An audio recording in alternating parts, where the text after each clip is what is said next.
Come on, come on.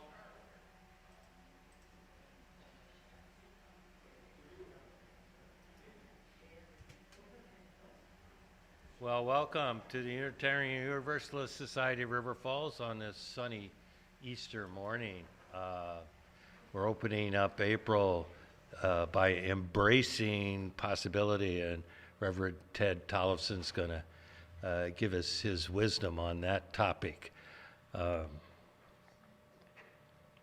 My name's Don Leake, and I spoke here last Sunday, so everyone should know me by now. Let's see if this works. Did it change? Yes. All right, good. What did it change to?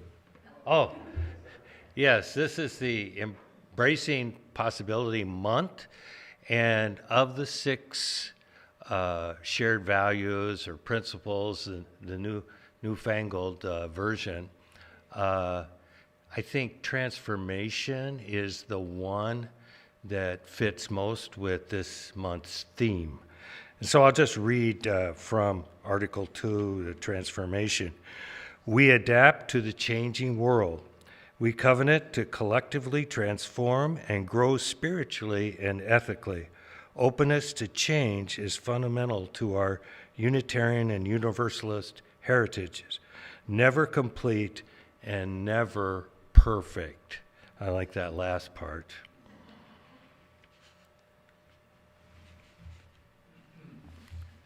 So here's the menu today.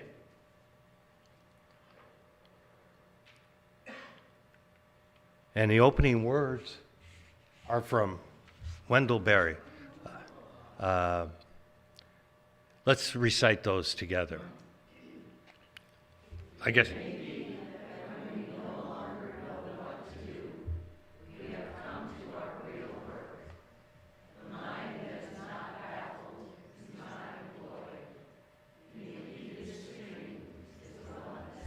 The impeded stream is the one that sings. I like that. So I looked up Wendell Berry, a favorite author of mine, and was surprised to see he's still alive, 91. And I'll just share this with you. On Wikipedia, they list 5 things that sort of define Wendell Berry. And at the top, Thomas R., you'll appreciate this. It's poet. He's poet first most, then farmer, then writer, then activist, and last but maybe least, academic. So that's how Wendell Berry, I guess Wikipedia sees him, as paying attention to those 5 things.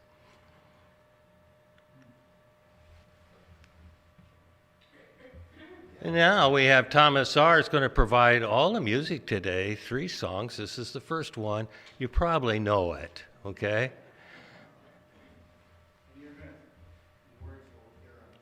Yes. No, not this one. Hey, everyone can pick this up. Well, this is one of those songs where people often throw in verses that they're inspired to sing. So I might just do a little of that myself. I'm glad to be here, though.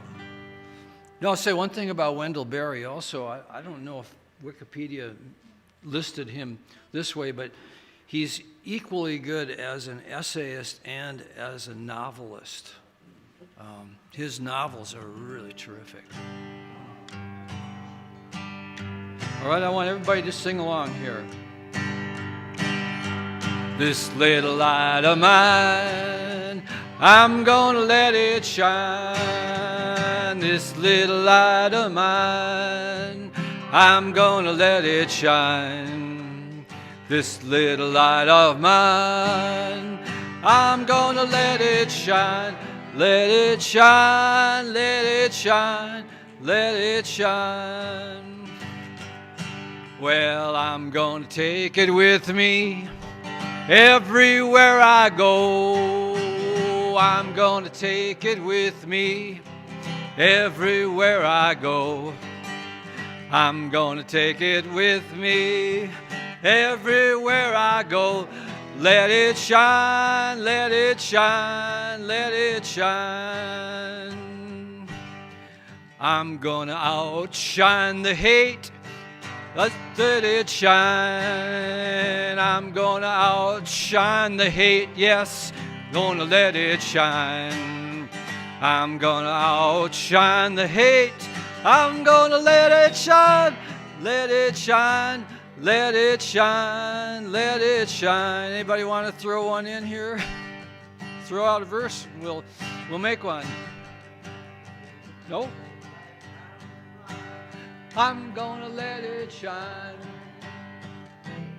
Right around the block, I'm gonna let it shine.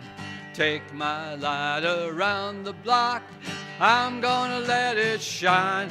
Let it shine, let it shine, let it shine. Gonna let my light up river falls. I'm gonna let it shine. Gonna let my light up river falls. Gonna let it shine. Gonna let my light up river falls.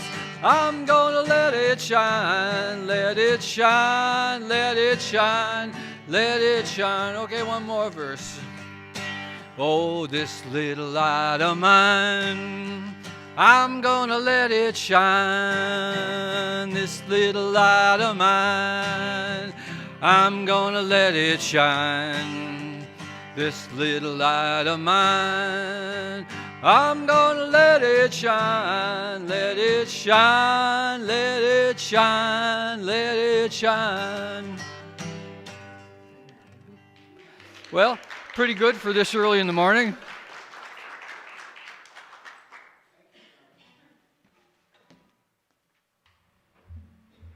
Yeah, thank you, Thomas.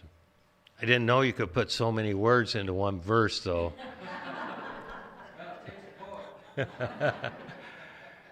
Well, we better light the chalice, and Lily's going to light the chalice for us today. Let's recite these words as she does that.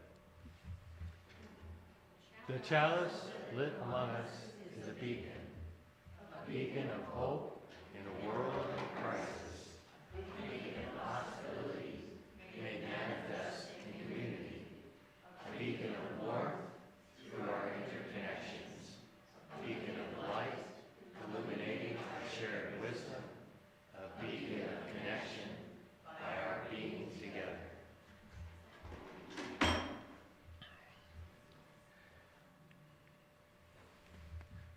And now we have the tradition of greeting one another.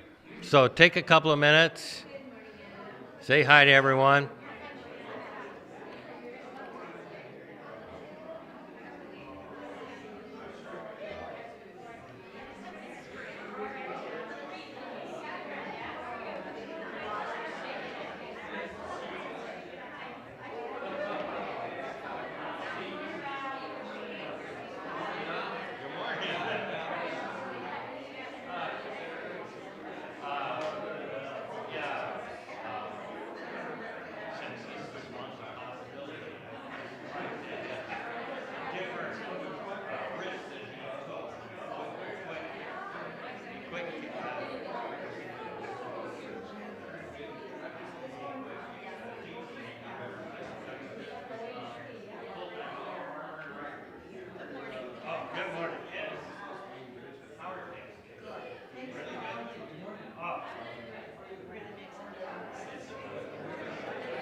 Okay, settle on in.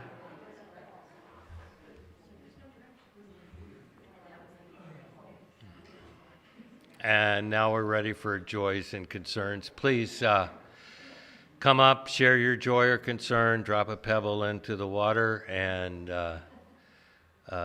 who's going first here?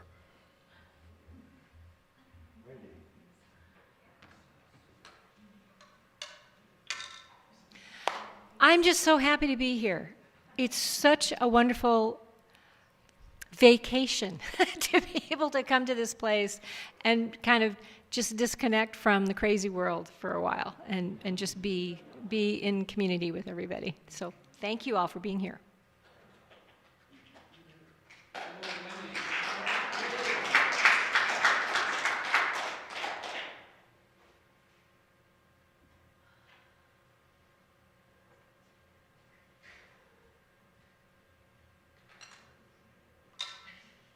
Well, my joy is for singing Resistance, which is just really keeping me going. I'm looking forward to learning some of the songs.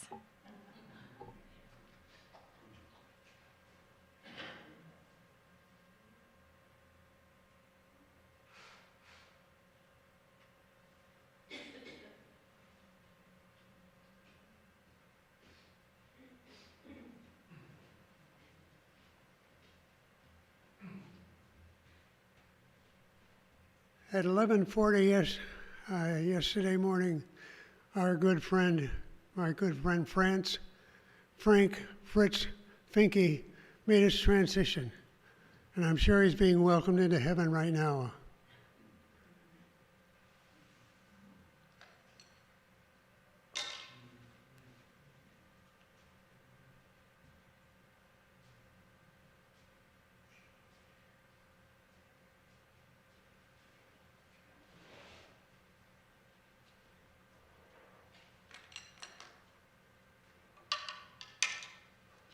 So some of you know that a while back I lost my very special sister.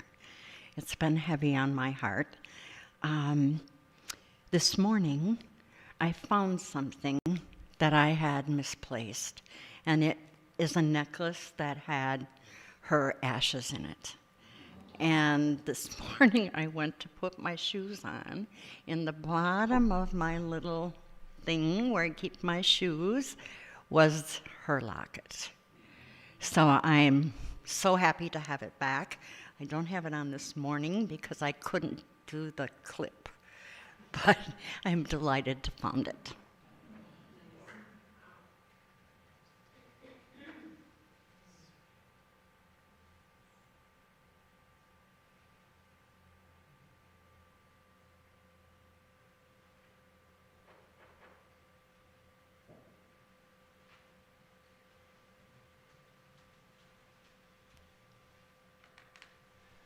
Well, one more pebble for hoping that the Iran war concludes swiftly, like now. And maybe we should do this every Sunday. And the big rock for all those joys and concerns left unspoken.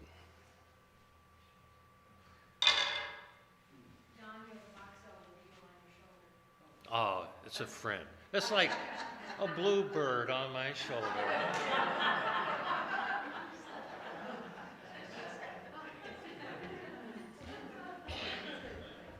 Let's see if the audience at home can pick that up.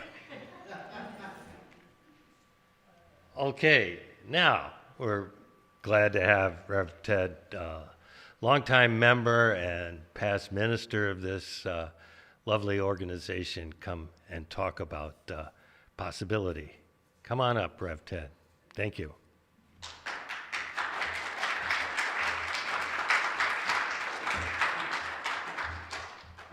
Well, it's always a delight and a surprise to be welcomed back by a community who knows me all too well.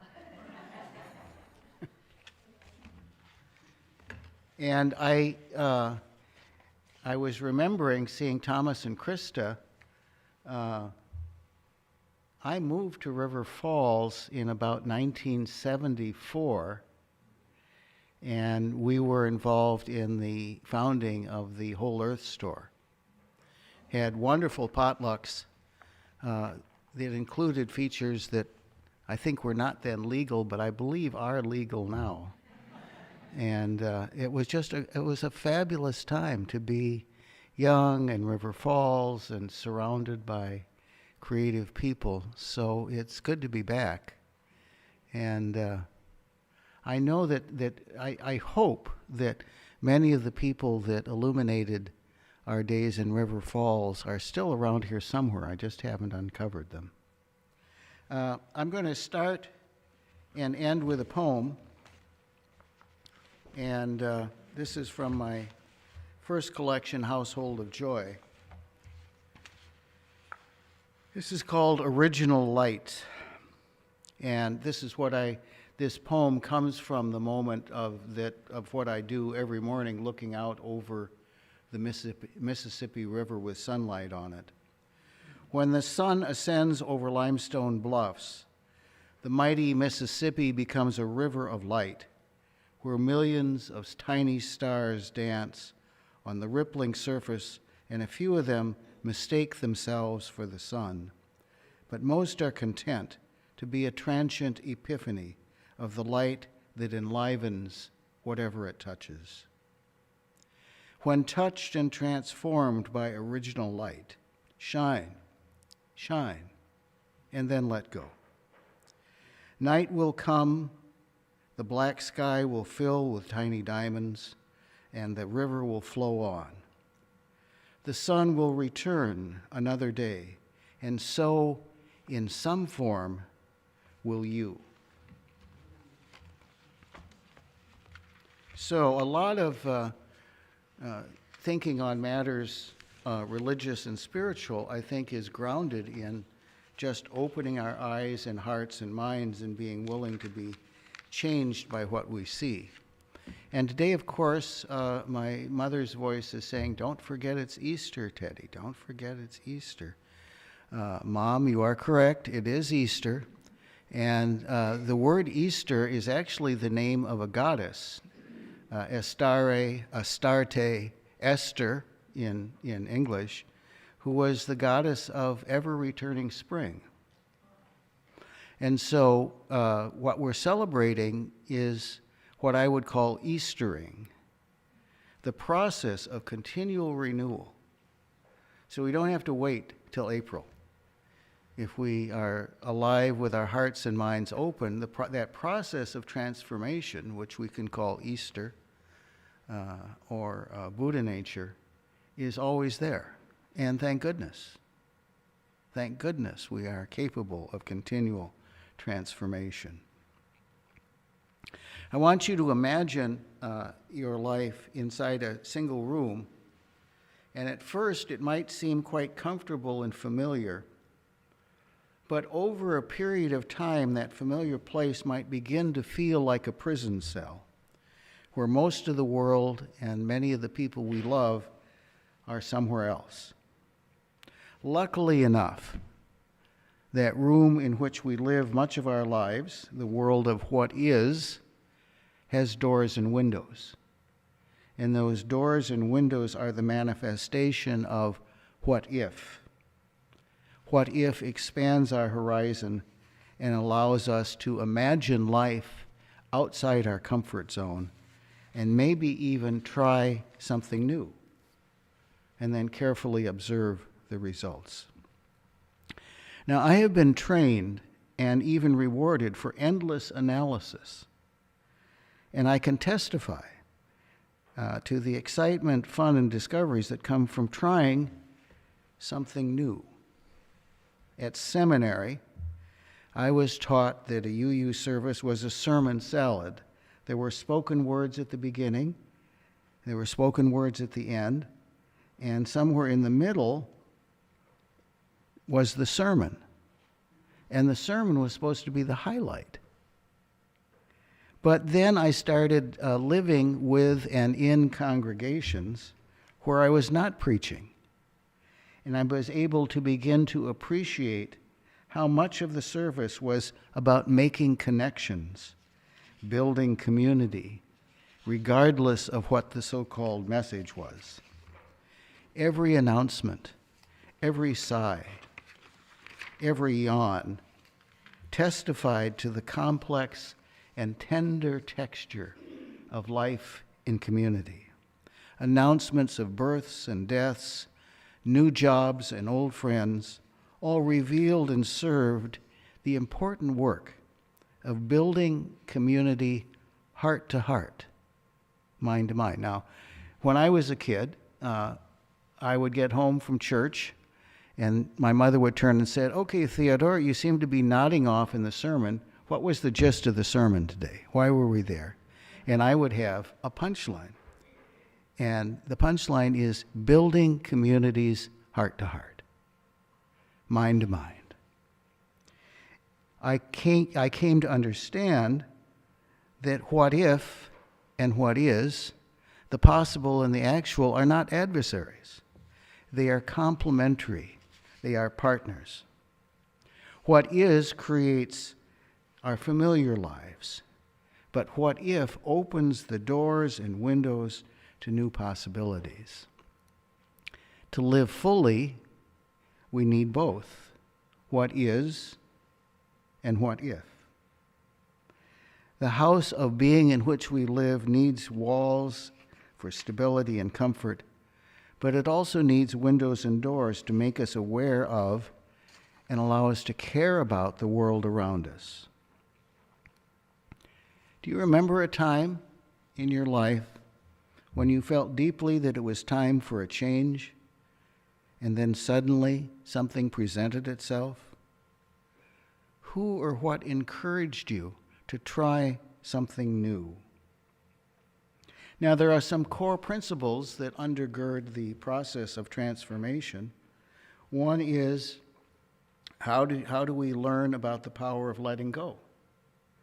If we're constantly holding on to life as we have experienced it, it's very hard to change unless something or someone persuades us to loosen our grip and open our hands and open our hearts.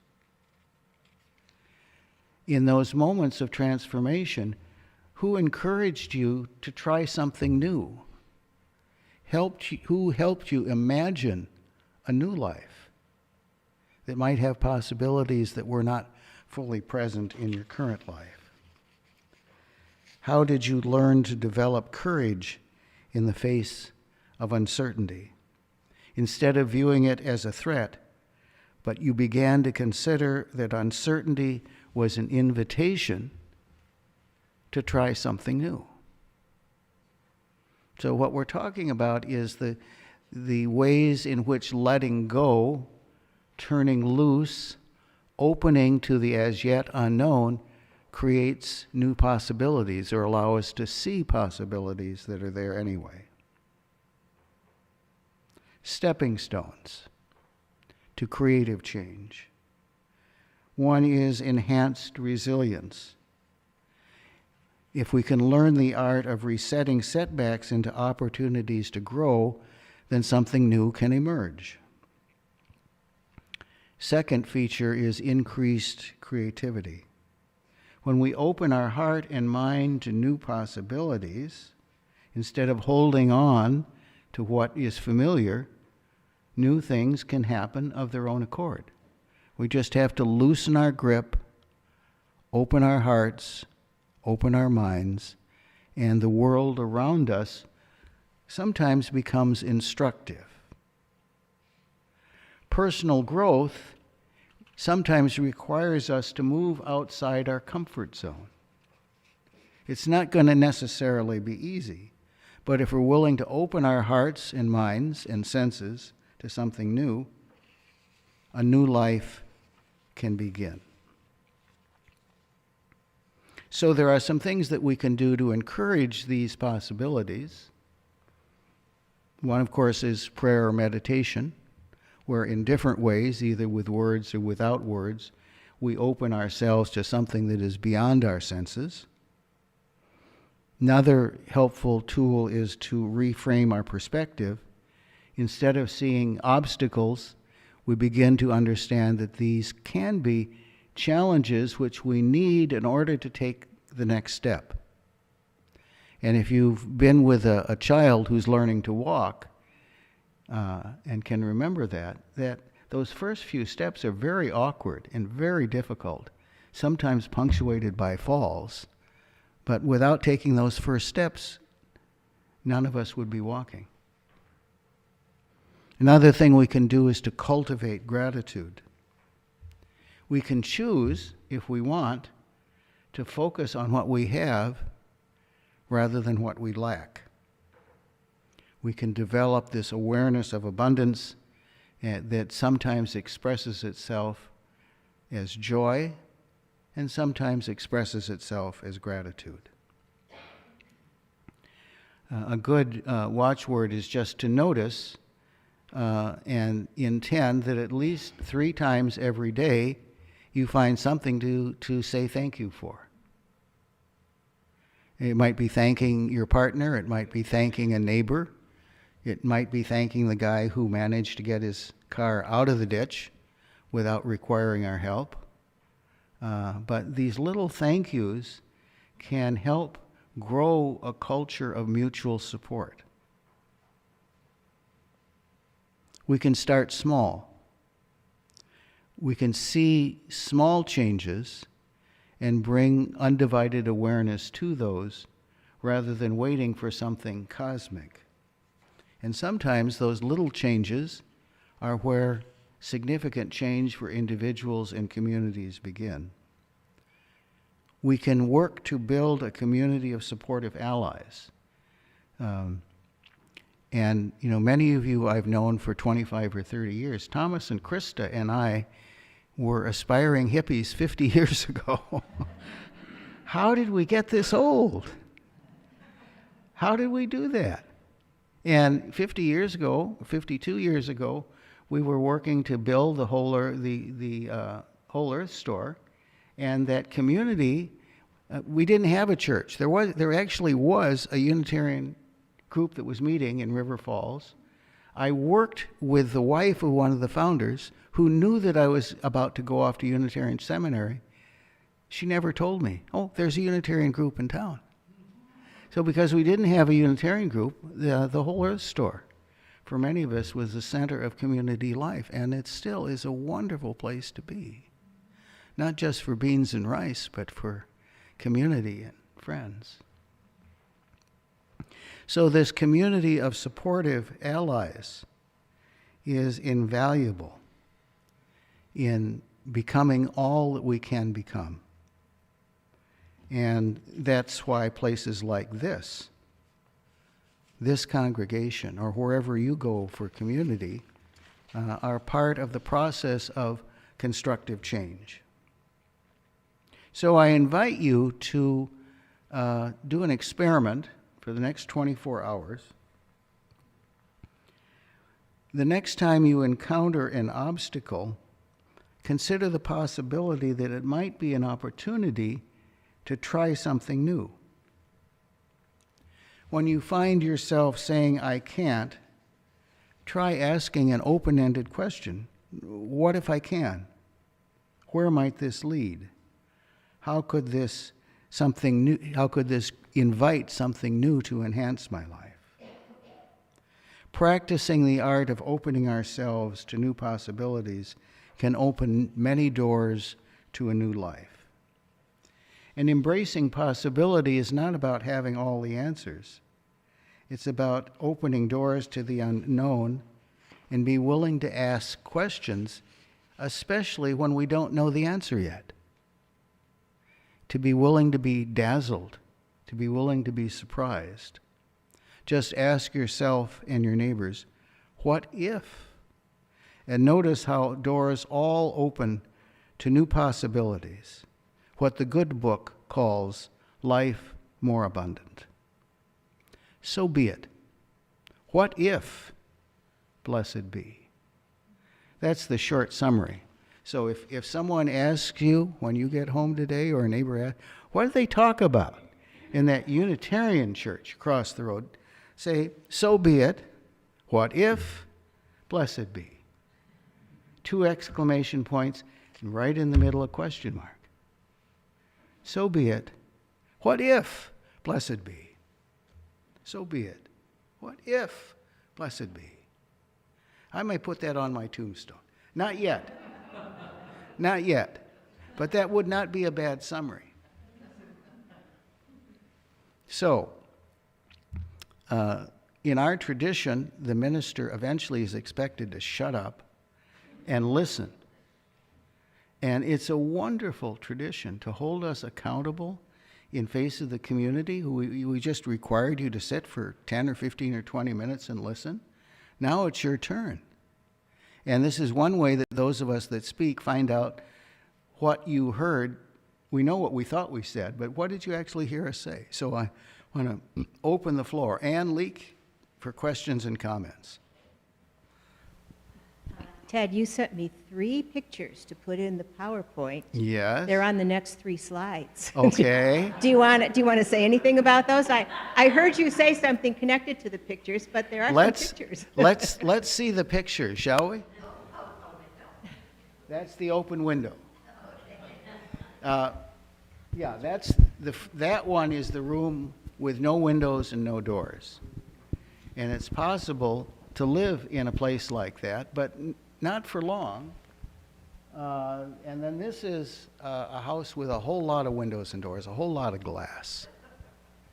And of course, each of us has a comfort level that is some mixture of windows, doors, and walls. Many of you have been to our house, lots of glass, lots of windows, lots of doors. But then we're right next to the Mississippi River. I've lived in houses with very few windows and doors, but I get uncomfortable if I can't glance out and see some daylight. Other questions and comments?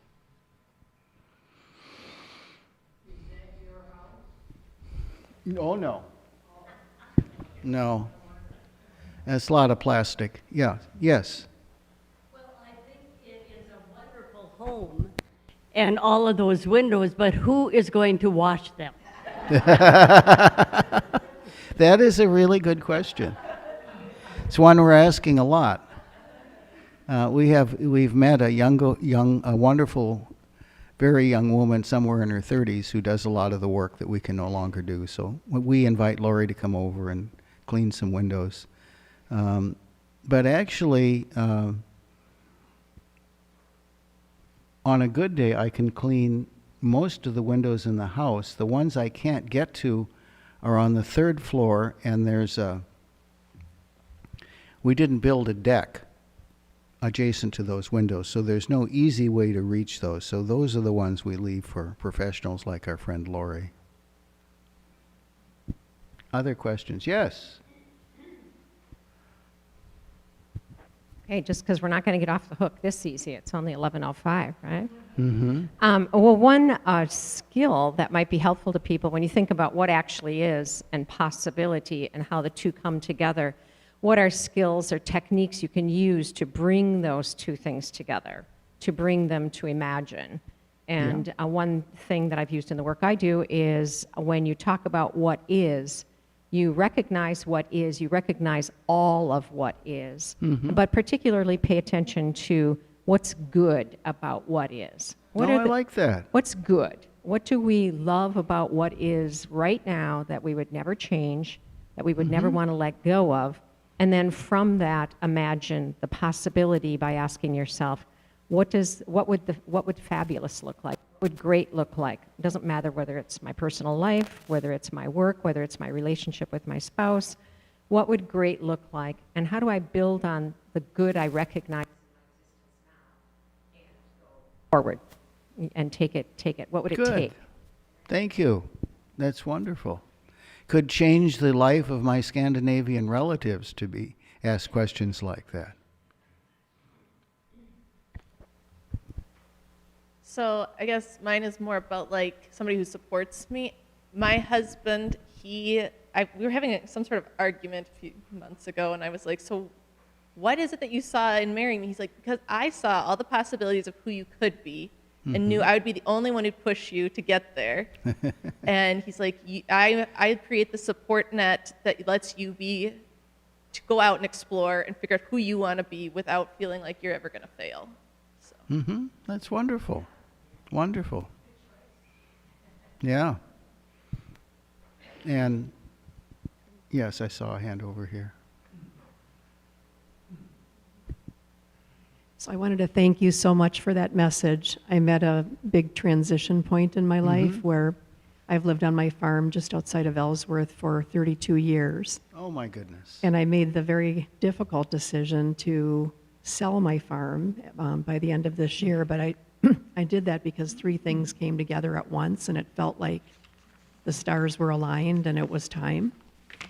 And so while I've been, a part of me has said that it will be the hardest day of my life to leave that place.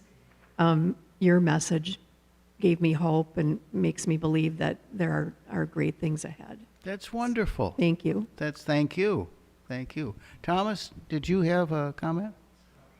Let's.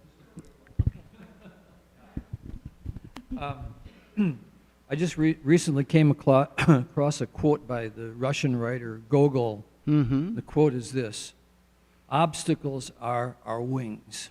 Oh, that's wonderful. That's wonderful. Yes. Well, a couple weeks ago, Colin gave a talk, and I've been practicing some of what he advised, which is to say, instead of "I have to do this," I get to do this. And sometimes it's sarcastic, but I'll admit that. Yeah, it counts. Well, if sarcasm reduces blood pressure, I'm all for it. I agree with that. I was thinking, whenever someone asks me to do something, I try to say yes to that. So trying to say yes leads me to different possibilities. This is probably not for this audience here, but maybe for others who are not here. Sometimes we look at going off in a new direction as a zero-sum game. We have to give up something that we're doing right now. Can I make room for an hour or two Sunday mornings to come to a UU service? Any advice on how to make that decision, or do we have to? Is it a zero-sum game? Well, I think because you've got this wonderful recording system, people no longer have to make that choice. And quite frankly, some Sundays when we're at home and I'm not preaching somewhere, we tune into your television version, and it's wonderful to sit at home with a cup of tea and to see the community here coming to life. So you have enabled many people to choose what form of participation they'd like. Any other questions? Or answers, if you have answers rather than questions, that's good. Ted, that's a great message, and it reminds me of Teddy Kennedy's eulogy for Bobby. When he said, some people see things the way they are and ask why. And Bobby asks, he looks at things the way they can be and says, why not? Yeah. And that's very consistent. Yeah, wonderful. A lot of things come to mind. It's been a long time since I've been here. I don't even have my name tag here anymore, but hi. Fear and embracing fear is something that comes to mind for me, And one of the phrases that I've been using lately, it just came out of me. I don't know how or why, but the phrase, "That was the best mistake I've ever made." Oh, I like that. And if I hadn't made mistakes and grown from each of them, they weren't mistakes then. And I think about the young people here as well. Please make more mistakes and don't be perfect. and don't think about so much about what you're going to aspire to, but being here now. And don't beat yourself up. And let go of shame.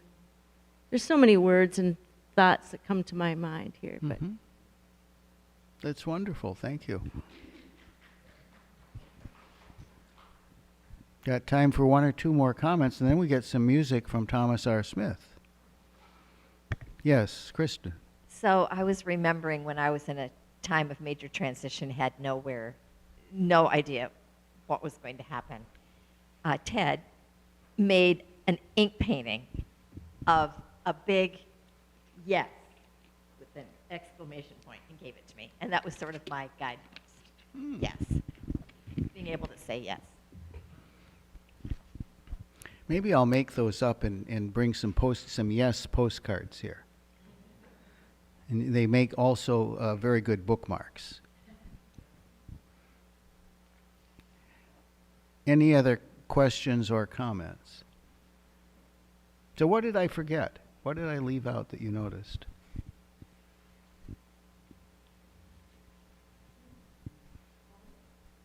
A poem. Yes.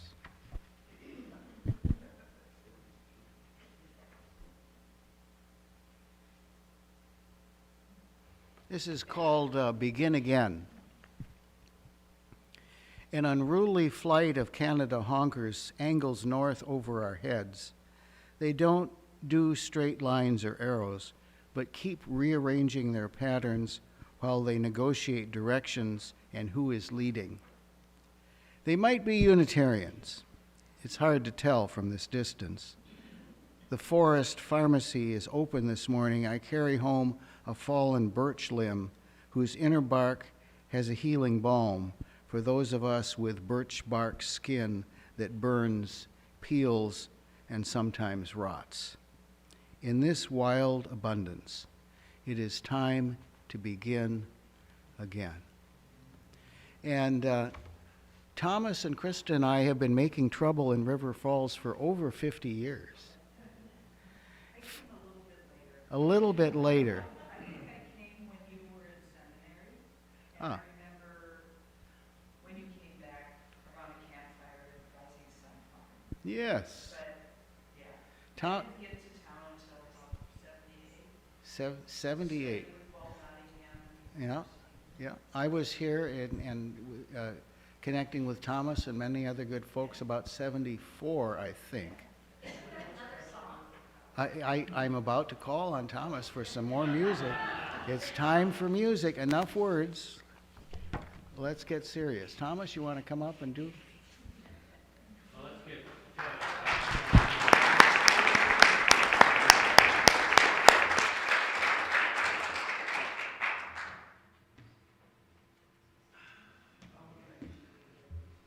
Thank you, Ted.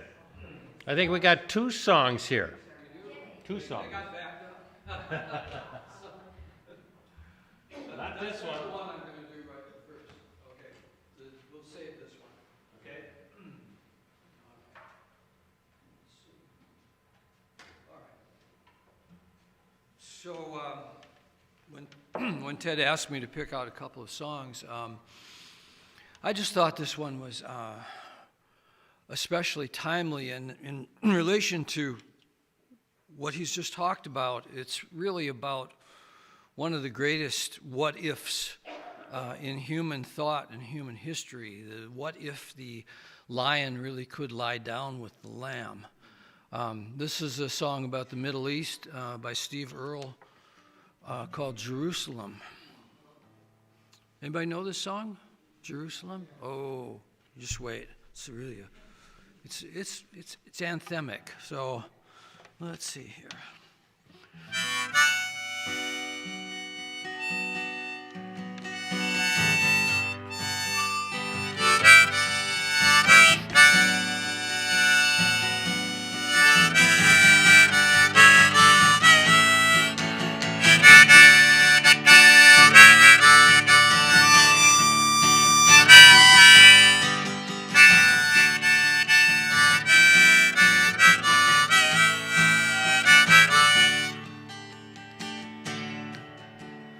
I woke up this morning and none of the news was good.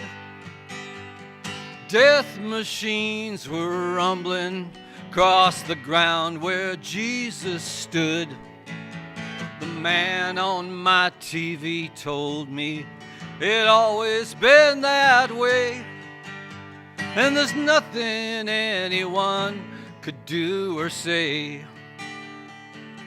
Then I almost listened to him. I almost lost my mind till I regained my senses again, and looked into my heart to find that I believe there'll come a day when all the children of Abraham will lay down their swords forever in Jerusalem.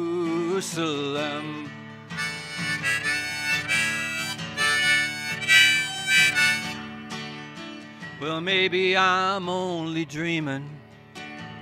Well, maybe I'm just a fool. But I don't remember learning how to hate in Sunday school. Somewhere along the way I strayed, and I never looked back again. But I still find some comfort now and then. Then the clones comes rumbling in, and I can't lay me down, and the drums are drumming again. And I can't stand the sound, 'cause I believe that one fine day the lion and the lamb will lay down in peace together in Jerusalem.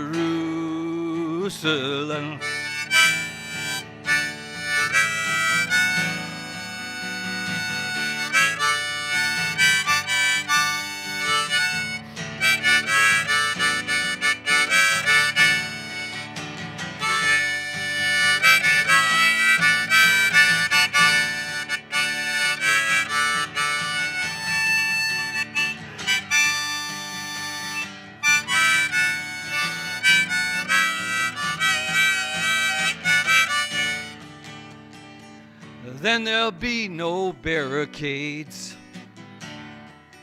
There'll be no wire or walls, and we can wash this blood from our hands and all this hatred from our souls. 'Cause I believe there'll come a day when all the children of Abraham will lay down their swords forever in Jerusalem.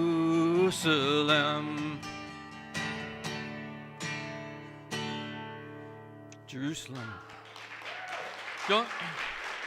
Don't you think it's time that No Kings has got to graduate to no war? I mean, if anything needs resurrection in this country, it's a strong peace movement. Just a straight out peace movement to keep all of these obscene war profiteers from profiting off of destruction and human and also non-human misery.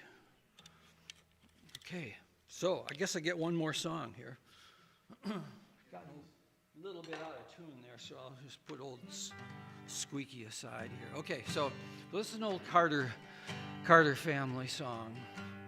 What you call a kind of a country gospel hymn from people that were hard bitten, just making the best that they could out of what they had, trying to face another day, looking for the sunshine.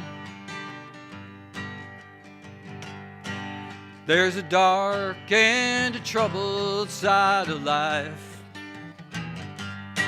There's a bright and a sunny side too. Sing along if you know it. Though we meet with the darkness and strife, the sunny side we also may view. Keep on the sunny side, always on the sunny side. I know it's hard. Keep on the sunny side of life. It will help us every day. It will brighten all our way if we keep on the sunny side of life. Well, the storm and its fury broke today, dashing hopes that we cherish so dear. Clouds and storm will in time pass away, and the sun again will shine bright and clear. Keep on the sunny side, always on the sunny side. Keep on the sunny side of life. It will help us every day. It will brighten all our way if we keep on the sunny side of life. So let us meet with a song of hope each day. Though the moment be cloudy or fair, let us trust in our Savior always, whoever that is. Keep us everyone in His care. Keep on the sunny side, always on the sunny side. Keep on the sunny side of life. It will help us every day. It will brighten all our way if we keep on the sunny side of life. If we keep on the sunny side of life. All right. Great. Thank you. Thanks for singing. Thank you, Thomas. There are the announcements. Poetry group meets right after this service. Maureen's going to tell us about the tiny homes effort in River Falls. Allison and I are going to talk about a new season, the unlocking season. And new members Sunday coming up on May 3rd. So if you aren't a member and you would like to be a member, contact Ann Leake, and we'll get you enrolled so that you can vote for the annual meeting coming up the following Sunday. Yes, yeah, announcements from the floor. Sure, yeah, you can use that, Mike. Word if any of you are interested in Minneapolis on Saturday, April 12th, I think it is. There's going to be a talk at Hennepin Avenue United Methodist Church. It's called something like Caring for Creation. There's some great presenters who are going to be there. Matthew Fox, who is an elder now. Ted, you knew him in San Francisco, and he's famous for his talk about original blessing rather than original sin. He got kicked out of the Catholic Church for his teachings.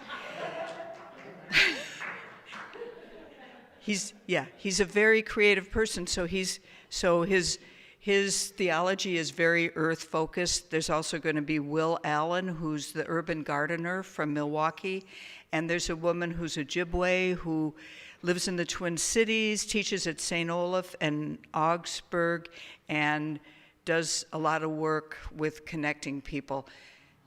There's lunch. It's an all-day thing. It's free. They just ask people to register in advance so they can prepare for it.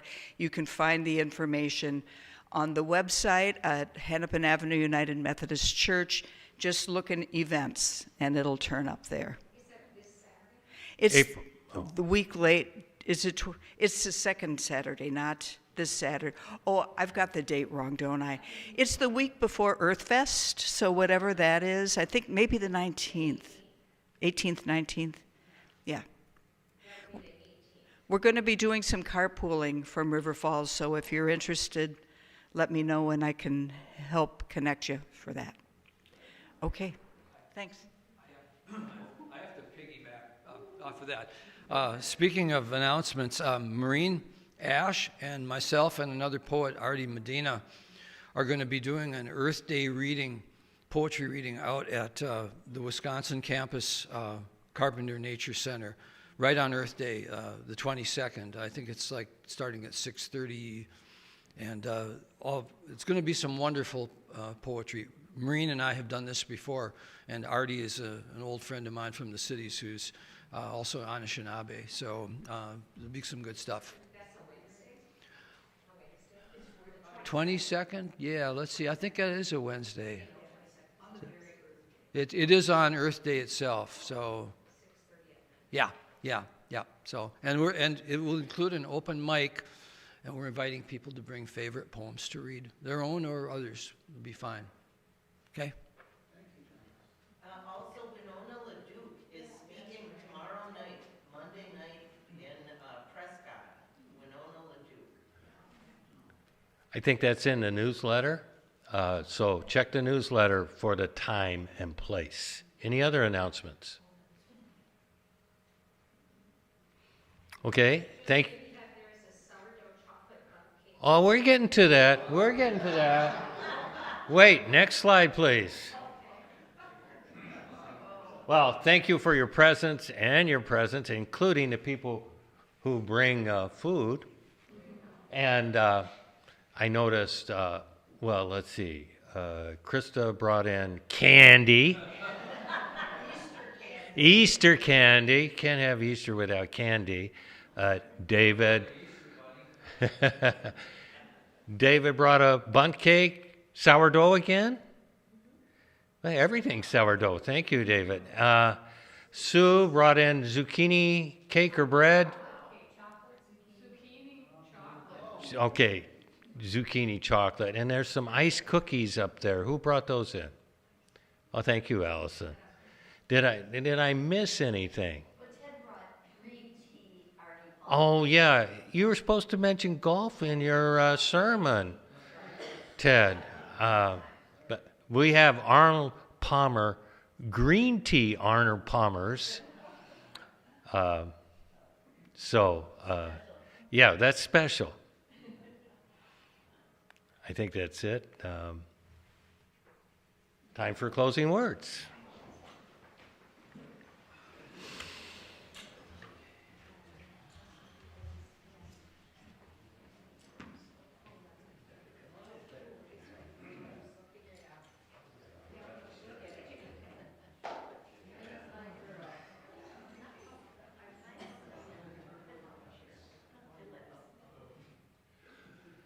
Go out into the world in peace. Have courage. Question all things. Hold on to what is good. Return to no person evil for evil. Strengthen the faint-hearted. Support the weak. Help the suffering. Honor all beings.